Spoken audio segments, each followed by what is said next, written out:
രാധേ രാധേ എന്ന ചാനലിലേക്ക് സ്വാഗതം. നമ്മുടെ വിഷു വരികയാണ്. എങ്ങനെയാണ് വിഷുക്കണി ഒരുക്കേണ്ടത്? ഓർമ്മിക്കുക, വിഷുക്കണിക്ക് ചില ചിട്ടകളുണ്ട്. ആ ചിട്ടകൾ അനുസരിച്ചാണ് വിഷുക്കണി ഒരുക്കേണ്ടത്. കാരണം വിഷുക്കണി കൃഷ്ണന് മാത്രം തൃപ്തി നൽകുന്ന ഒന്നല്ല. കൃഷ്ണനോടൊപ്പം തന്നെ മറ്റു ദേവന്മാരെയും ദേവതകളെയും പ്രസാദപ്പെടുത്തുന്ന ഒന്നാണ് വിഷുക്കണി എന്നറിയുക. വിഷുക്കണി നിങ്ങൾ ഒരുക്കേണ്ടത് കൃഷ്ണന്റെ വിഗ്രഹത്തിന്റെ മുന്നിലോ രാധാകൃഷ്ണ വിഗ്രഹത്തിന്റെ മുന്നിലോ ആയിരിക്കണം. രാധാകൃഷ്ണ വിഗ്രഹത്തിന്റെ മുന്നിലാണെങ്കിൽ ഉത്തമം. ഇത് ഞാനൊരു രാധാ ഭക്തനായതുകൊണ്ട് പറയുകയല്ല, ദേവിയും കൂടെ ചേർന്നാലേ ദേവന് ശക്തി കിട്ടൂ എന്ന് മാത്രമല്ല, ഈ കണികളിൽ തന്നെ ദേവിക്കുള്ളതും കൂടെ വെച്ചിട്ടുണ്ട്. അപ്പൊ വിഷുക്കണി ഒരുക്കേണ്ടത് കൃഷ്ണന്റെ വിഗ്രഹത്തിന്റെ മുന്നിൽ അല്ലെങ്കിൽ രാധാകൃഷ്ണ വിഗ്രഹത്തിന്റെ മുന്നിൽ.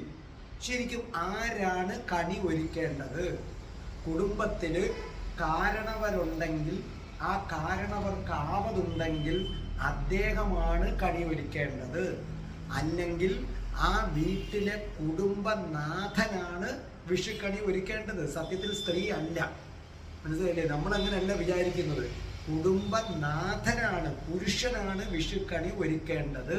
ഇനി പുരുഷൻ ആ വീട്ടിൽ താല്പര്യമില്ല, അയാൾ അങ്ങനെ ചെയ്യത്തില്ല. അല്ലെങ്കിൽ നമ്മുടെ ഭർത്താവ് ഗൾഫിലാണ്, നമ്മൾ മാത്രമേ ഉള്ളൂ, സ്ത്രീയേ ഉള്ളൂ, സ്ത്രീ ഒരുക്കുക, അത് വേറൊരു കാര്യം. സത്യത്തിൽ കാരണവരുണ്ടെങ്കിലോ കുടുംബനാഥനുണ്ടെങ്കിലോ അവരൊരുക്കണം. അവർക്കതിന് സമ്മതമല്ല, അല്ലെങ്കിൽ ശാരീരികമായി സുഖമില്ലെങ്കിൽ മാത്രമാണ് കുടുംബനാഥ സ്ത്രീകൾ വിഷുക്കണി ഒരുക്കേണ്ടത്. ആദ്യമായിട്ട് ഒരു ഓട്ടുരുളി എടുത്തു വെക്കണം. അത് ഓട്ടുരുളി തന്നെ ആയിരിക്കണമെന്ന് നിർബന്ധമാണ്. പക്ഷെ ഇനിയിപ്പം നിങ്ങളുടെ വീട്ടിൽ അങ്ങനെ ഓട്ടുരുളി വാങ്ങിച്ചത് ഇല്ലാന്നിരിക്കട്ടെ, ഇല്ലെങ്കിൽ പൊക്കോട്ടെ, നിങ്ങൾ എന്തെങ്കിലും ഒരു പാത്രമായാലും മതി. ഭഗവാൻ ഏത് പാത്രമാണെങ്കിലും അത് സ്വീകരിക്കും. ഇതിൻ്റെ നിയമം ഓട്ടുരുളി ഉള്ളവര് അതിൽ തന്നെ എടുത്ത് എന്ത് ചെയ്യണം? ഒരു ഓട്ടുരുളി എടുത്ത് ഈ വിഗ്രഹത്തിന്റെ മുന്നിലായിട്ട് നമ്മൾ വെക്കുക. അതിനകത്ത് പകുതിയോളം ഉണക്കലരി കൊണ്ട് നിറയ്ക്കണം. മനസ്സിലായില്ലേ? പകുതിയോളം ഈ ഓട്ടുരുളി പകുതിയോളം ഉണക്കലരി കൊണ്ട് നിറയ്ക്കണം. എന്നിട്ട് ആദ്യം നിങ്ങൾ വെക്കേണ്ടത് നല്ല സ്വർണ്ണ നിറത്തിലുള്ള കണി വെള്ളരിയാണ്. ആദ്യം വെക്കേണ്ടത് അതാണ്. സ്വർണ്ണ നിറത്തിലുള്ള കണി വെള്ളരി വെക്കണം. അതിനുശേഷം ചക്ക വെക്കണം, പൊതിച്ച നാളികേരവും വെക്കണം. ഈ ചക്കയും പൊതിച്ച നാളികേരവും എന്ന് പറയുന്നത് ഗണപതിയുടെ ഭക്ഷണമാണെന്ന് അറിയുക. അപ്പൊ ഗണപതിയെയും കൂടെ പ്രീതിപ്പെടുത്തിയാണ് അവിടെ. മനസ്സിലായില്ലേ? ഒരു ഗണപതി ഒരിക്കലും കൂടെ തുല്യമാണ്. അപ്പൊ ചക്ക വെക്കണം, പൊതിച്ച നാളികേരം വെക്കണം. ഇനി ചക്ക കിട്ടിയില്ലെങ്കിൽ പൊക്കോട്ടെ, അത് നമ്മൾക്ക് കളയാം. നിങ്ങൾക്ക് ഉണ്ടെങ്കിൽ ചക്ക വെക്കണം. അതിനുശേഷം മാങ്ങ വെക്കണം. മാങ്ങ ആർക്ക് വേണ്ടിയാണെന്നറിയാമോ? സുബ്രഹ്മണ്യന് വേണ്ടിയാണ്. സുബ്രഹ്മണ്യന്റെ പ്രിയപ്പെട്ട ഭക്ഷണമാണ് മാങ്ങ. അതിനുശേഷം കദളിപ്പഴം വെക്കണം. അത് കൃഷ്ണൻ ഇഷ്ടപ്പെട്ട ഭക്ഷണമാണ്. സാധാരണഗതിയിൽ ആൾക്കാർ പൂവമ്പഴം, പാളയന്തോടൻ പഴം, ഒരു പടലപ്പഴം വെച്ചാൽ മതിയെന്ന് വിചാരിക്കും. അല്ല, കദളിപ്പഴം വേണം. കദളിപ്പഴം നിങ്ങൾ അവിടെ പൂജാദ്രവ്യങ്ങൾ വിൽക്കുന്ന കടകളിലോ മഹാവിഷ്ണുവിൻ്റെയോ ശ്രീകൃഷ്ണന്റെയോ ക്ഷേത്രത്തിലോ ചെന്നാൽ നിങ്ങൾക്ക് കദളിപ്പഴം കിട്ടും. ഇനി കദളിപ്പഴം കിട്ടുന്നില്ലെങ്കിൽ വിഷമിക്കേണ്ട, മറ്റേതെങ്കിലും പഴം വെക്കുക. അപ്പോൾ ഓർമ്മിക്കുക, ചക്കയും പൊതിച്ച നാളികേരവും കൊണ്ട് ഗണപതിയെ പ്രീതിപ്പെടുത്തുന്നു, മാങ്ങ കൊണ്ട് സുബ്രഹ്മണ്യനെ പ്രീതിപ്പെടുത്തുന്നു, കദളിപ്പഴം കൊണ്ട് കൃഷ്ണനെ പ്രീതിപ്പെടുത്തുന്നു. എന്നിട്ട് നിങ്ങൾ ഏത് വെക്കണം? നാരങ്ങയും നെല്ലിക്കയും വെക്കണം. ഈ നാരങ്ങയും നെല്ലിക്കയും ലക്ഷ്മി ദേവിക്ക് വേണ്ടിയാണ്. അതാ ഞാൻ ആദ്യമേ പറഞ്ഞത്, ദേവിയെയും കൂടെ തൃപ്തിപ്പെടുത്തുകയാണ്. രാധാകൃഷ്ണ വിഗ്രഹമാണ് വേണ്ടത്, അല്ലെങ്കിൽ കൃഷ്ണനും ലക്ഷ്മി ദേവിയുമുള്ള വിഗ്രഹമായാലും മതി.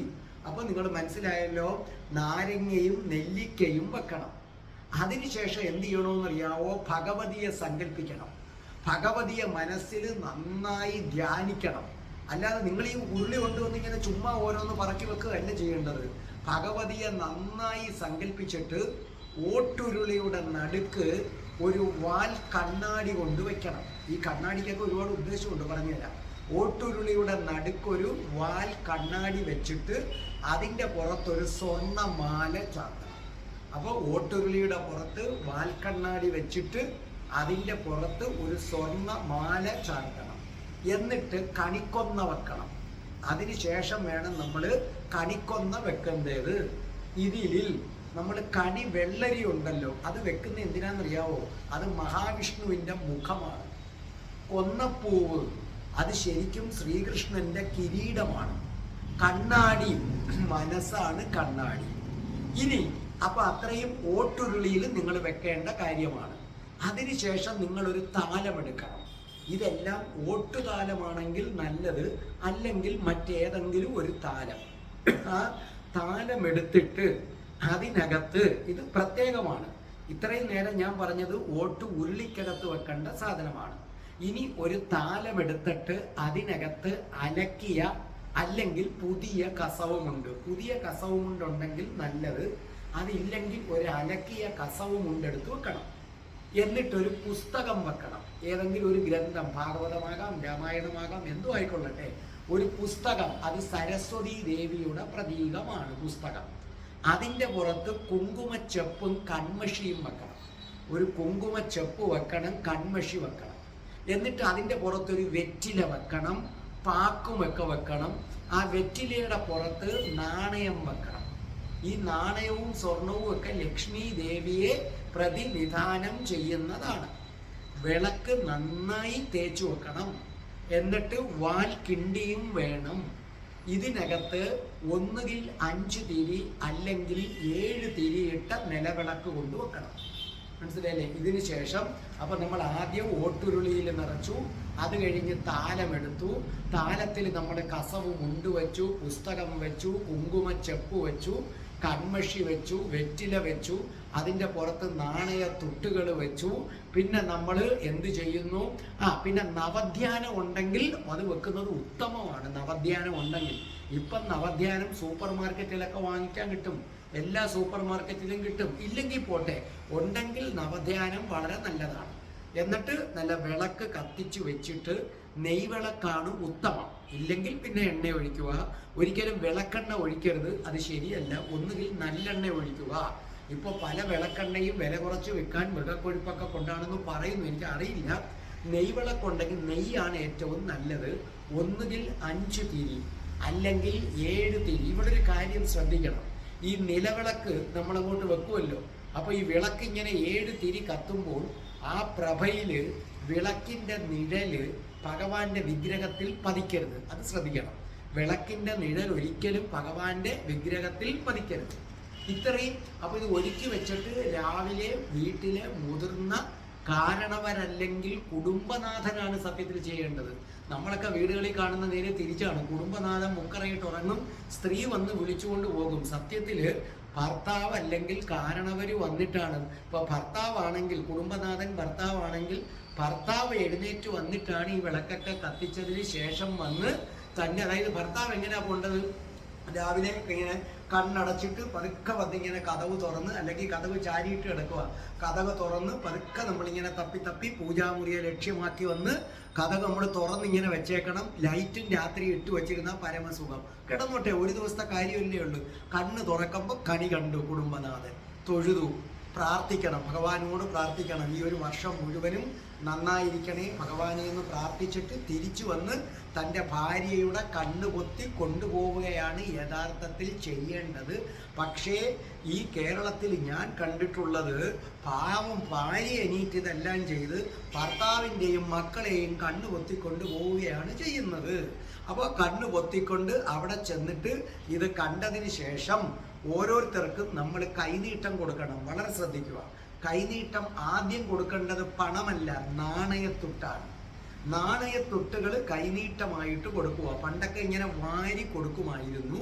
അങ്ങനെ കൈനീട്ടം ആദ്യം നാണയത്തുട്ട് കൊടുത്തിട്ട് പിന്നെ നോട്ട് കൊടുക്കുക. നിങ്ങൾ 100 രൂപയോ 50 രൂപയോ 500 രൂപയോ അവരവൻ്റെ ധനസ്ഥിതി അനുസരിച്ച് ആദ്യം കൈനീട്ടം കൊടുക്കണം. തീർന്നില്ല. കൈനീട്ടം കൊടുത്തതിന് ശേഷം നെറ്റിയിൽ ഒരു മുത്തം കൊടുക്കണം. ഭർത്താവ് ഭാര്യയ്ക്കും ഭാര്യ ഭർത്താവിനും കാരണവർ കൊച്ചുമക്കൾക്കും കൊച്ചുമക്കൾ കാരണവർക്കും തിരിച്ച് അങ്ങോട്ടും ഇങ്ങോട്ടും നമ്മൾ ഒരു മുത്തം കൊടുക്കണം, കൈനീട്ടം തന്നതിന് ശേഷം. ഇപ്പം നിങ്ങളുടെ വീട്ടിൽ നിങ്ങളുടെ അയലത്തുള്ള ചേച്ചി വന്നാൽ നിങ്ങൾ അവിടെ കയറി മുത്തം കൊടുത്ത് കളയരുത്. നമ്മൾക്ക് മുത്തം കൊടുക്കാൻ അർഹതയുള്ളവരുടെ കാര്യമാണ് ഞാനീ പറയുന്നത്, അല്ല ദിലീപ് സാറ് പറഞ്ഞെന്നും പറഞ്ഞുകൊണ്ട് വരരുത്. അപ്പം മുത്തം കൊടുക്കാൻ അർഹതയുള്ളവർക്കൊരു മുത്തം കൊടുക്കുക. അങ്ങനെ വീട്ടിലെ എല്ലാവരും കണി കണ്ടു കഴിയുമ്പോൾ നിങ്ങളുടെ വീട്ടിൽ കന്നുകാലികളുണ്ടെങ്കിൽ അവരെ കൊണ്ടുവന്ന് കണി കാണിക്കണം. ഇല്ല, കന്നുകാലികളെ നമ്മൾ കന്നുകാലി പശുക്കുട്ടിയൊക്കെ ആണെങ്കിൽ കയ്യിലെടുത്തുകൊണ്ട് വരാം. അതല്ലെങ്കിൽ നിങ്ങൾക്ക് കന്നുകാലി തൊഴുത്തുണ്ടെങ്കിൽ അവിടെ കണി ഒരുക്കി വെക്കണം. കന്നുകാലികളെ കണി കാണിക്കുന്നത് സർവ ഐശ്വര്യ സിദ്ധിയാണ്. പശുക്കുട്ടി ഉണ്ടെങ്കിൽ ആ പശുക്കുട്ടിയെ കയ്യിലെടുത്തുകൊണ്ട് വന്ന് നിങ്ങളുടെ വീട്ടിലെ കണി കാണിക്കണം. അന്നത്തെ ദിവസം രാവിലെ പശുവിനെയൊക്കെ കുളിപ്പിച്ച് പശുവിൻ്റെ നെറ്റിയിൽ ചന്ദനങ്ങളൊക്കെ തൊടണം. എന്നിട്ട് വാൽക്കിണ്ടി ഉണ്ടല്ലോ, ആ വാൽക്കിണ്ടിക്കകത്ത് വെള്ളം നിറയ്ക്കണം. നിറച്ചിട്ട് മോതിര വിരല് അതിനകത്തേക്ക് മുക്കിയിട്ട് ഗംഗേച യമുനൈ ചൈവ ഗോദാവരി സരസ്വതി നർമ്മദേ സിന്ധു കാവേരി ജലേസ്മിൻ സന്നിധിം കുരു എന്ന് ഒരു ജപമാല ജപിക്കണം. ഇല്ലെങ്കിൽ വേണ്ട, 9 തവണ ജപിച്ചാൽ മതി. ഗംഗേച യമുനേ ചൈവ ഗോദാവരി സരസ്വതി നർമ്മദേ സിന്ധു കാവേരി ജലേസ്മിൻ സന്നിധിം കുരു. ഗംഗേച യമുനേ ചൈവ ഗോദാവരി സരസ്വതി നർമ്മദേ സിന്ധു കാവേരി ജലേസ്മിൻ സന്നിധിം കുരു. ഇത് നമ്മളൊക്കെ മറ്റുള്ള കുടുംബ അംഗങ്ങൾക്കൊക്കെ കൊടയുക, ബാക്കി അവിടെ വെച്ചേക്കുക. നിങ്ങൾക്ക് എപ്പോഴാണോ വിഷുക്കണി എല്ലാം കഴിഞ്ഞ് എടുക്കണമെന്ന് തോന്നുമ്പോൾ ഈ മന്ത്രം ജപിച്ച ജലം തളിച്ചിട്ട് വേണം നിങ്ങൾ എടുക്കേണ്ടത്. കുറച്ച് ജലം 4 ചുറ്റും, വീടിന് 4 ചുറ്റും തളിക്കുക. അങ്ങനെ ചിട്ടപ്രകാരം വിഷുക്കണി കണ്ടാൽ ഭഗവാന്റെ എല്ലാ അനുഗ്രഹങ്ങളും ഉണ്ടാകും.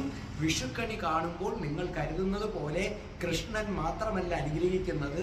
വിഷുക്കണി കാണുന്ന ഒരു വ്യക്തിയെ ഗണപതിയും സുബ്രഹ്മണ്യനും പിന്നെ കൃഷ്ണ ഭഗവാനും രാധാറാണിയും ലക്ഷ്മി ദേവിയും അങ്ങനെ സർവ ദൈവങ്ങളുടെയും അനുഗ്രഹമുണ്ടാകും. രാധേ രാധേ ഓ രാധേ രാധേ രാധേ രാധേ ഓ രാധേ രാധേ രാധേ രാധേ ഓ രാധേ രാധേ രാധേ രാധേ ഓ രാധേ രാധേ രാധേ രാധേ ഓ രാധേ രാധേ രാധേ രാധേ ഓ രാധേ രാധേ.